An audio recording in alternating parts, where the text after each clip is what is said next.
Stephen Kwast. So thank you so much for being here. And would you be kind enough to introduce yourself?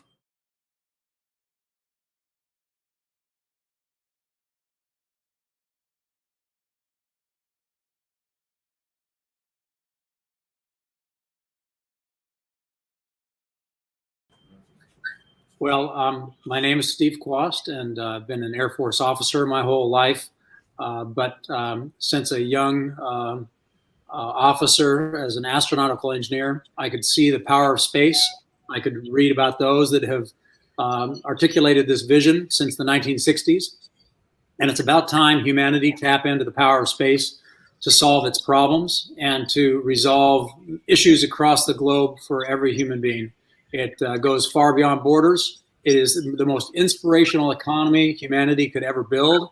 We are on the edge of greatness if we can build it. That's remarkable. And it goes much further than that, because I'm just so familiar with your career and your advocacy of Space Force. In fact, perhaps I could even say the battles that and a kind of a congressional gauntlet that you had to run on behalf of America and on behalf of our future in space, on behalf of all the millions of jobs that's going to be created. And you were kind of single-handedly for a while running that gauntlet. So thank you so much. Well, never single-handedly, believe me. There is an entire generation of visionaries and doers like Dennis Wingo and Peter Garretson and Coyote Smith, and the list goes on and on. Builders who are creating this bow wave of vision that will change the world.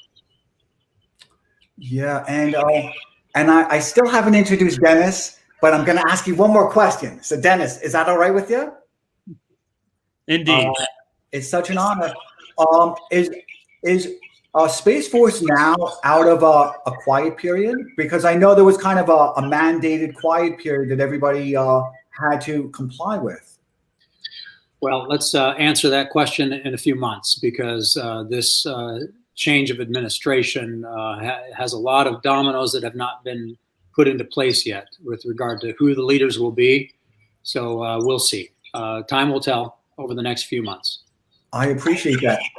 And so the emissary code, thank you so much for joining us, asks, what's the most lucrative venture within the next 10 years with regards to space startups and bids?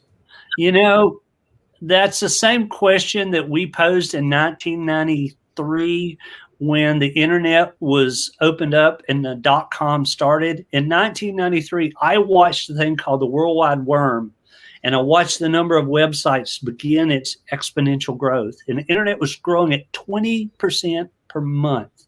None of us at that time could have ever predicted Twitter. And so it's not going to be the most lucrative venture.